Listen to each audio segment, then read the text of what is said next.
the demon of Genting Island.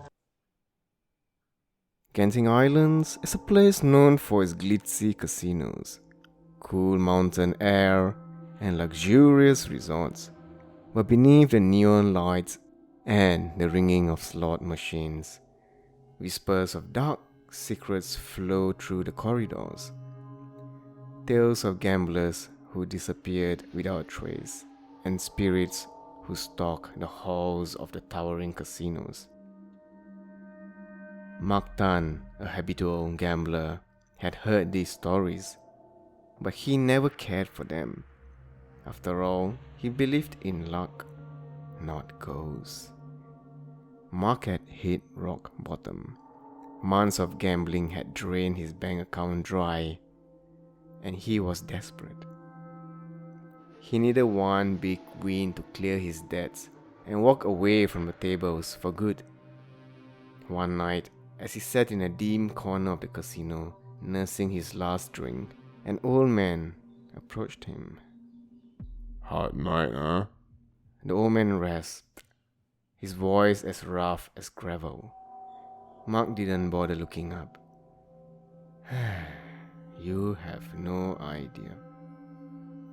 I can help you, The old man continued, sliding into the seat next to him.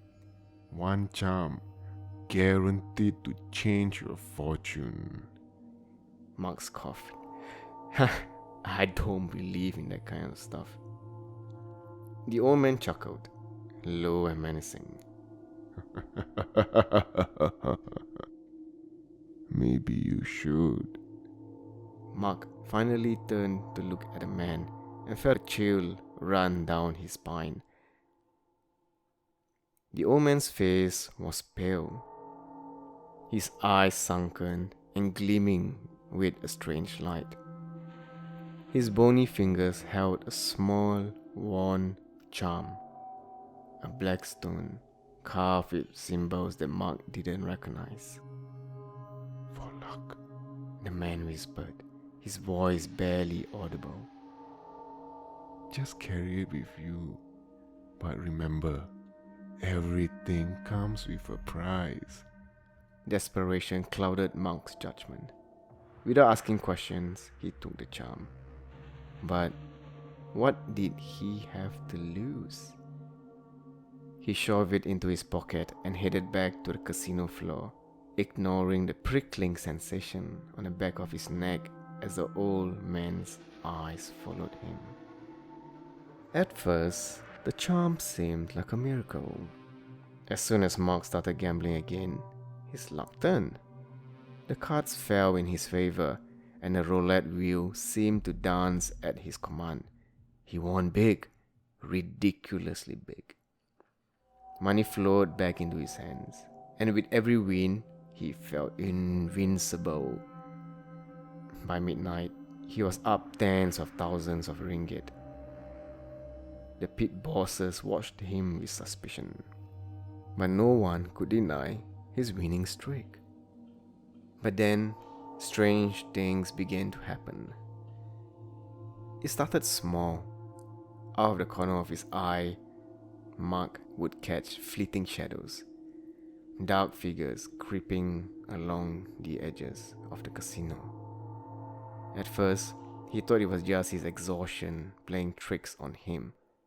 But as the night wore on, the shadows became more defined, shapeless things that seemed to move in time with the beat of his racing heart.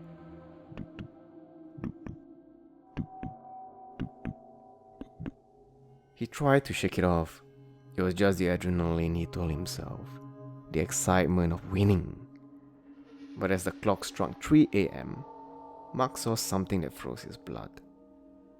Across the crowded room, standing in the doorway of the casino, was the old man. His eyes were locked onto Mark. Beside him, a grotesque figure stood in the shadows. It was tall, impossibly tall, with a hunchback and long, gnarled limbs. Its skin was sickly shade of grey, and his eyes, glowing red, burned with a hunger that made Mark's stomach turn. The demon grinned, its mouth stretching far too wide, revealing rows of jagged yellow teeth. Mark blinked, and the figure vanished. He stumbled back from the table, his heart hammering in his chest. The charm in his pocket seemed to pulse with heat, as if it were alive. Sweat dripped down his face, his winnings forgotten as he made his way out of the casino. His mind reeling. He rushed back to his hotel room, slamming the door shut behind him. His reflection in a mirror stopped him cold. For a brief moment, his own face looked back at him, but it wasn't his face anymore. His eyes were sunken, his skin pale, and in the reflection, something stood behind him. A shadowy figure, its clawed hands reaching for him. He turned around, but nothing was there. That night, Mark couldn't sleep. Every time he closed his eyes, he heard whispers, low, guttural voices that seemed to crawl out of the darkness, murmuring in a language he couldn't understand. He tossed and turned, his mind filled with images of the demon, its grotesque grin, its long, bony fingers reaching for him. Then the scratches began. At first, it was faint, a soft scraping noise like nails against wood, coming from the walls of his room. Mark sat up in bed, his heart pounding in his chest. He held his breath, listening.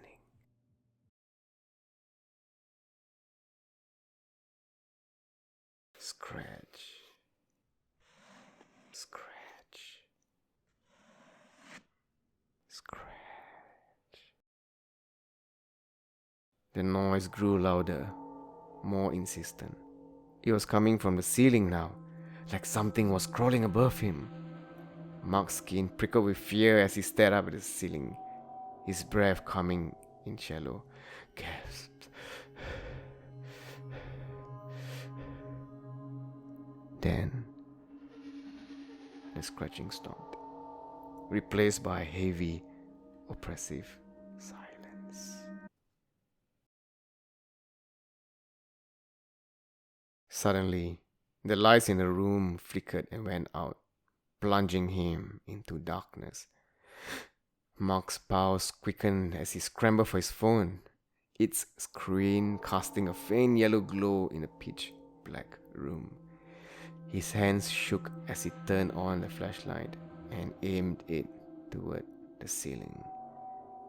The light revealed deep, jagged scratches carved into the ceiling. His stomach lurched as he realized they formed a symbol, one that matched the charm in his pocket. A low growl echoed through the room.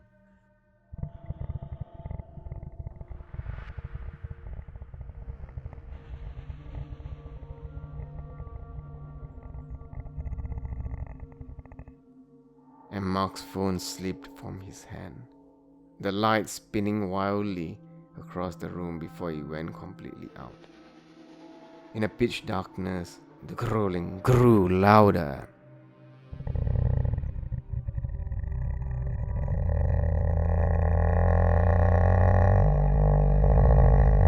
And then he felt it. A cold breath on the back of his neck. Before Mark could react, something yanked him out of bed, slamming him onto the floor. His head hit the ground with a sickening crack, his vision blurring as pain shot through his skull. He gasped for breath,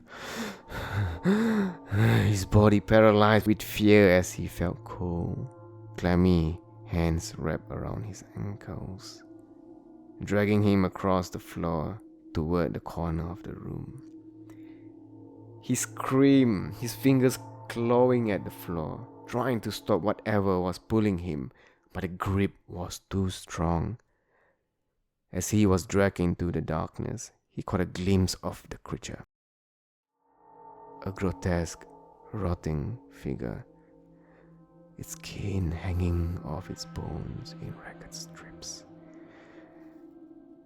Its eyes gleamed with sickening hunger, and its mouth opened in a grotesque, unnatural grin.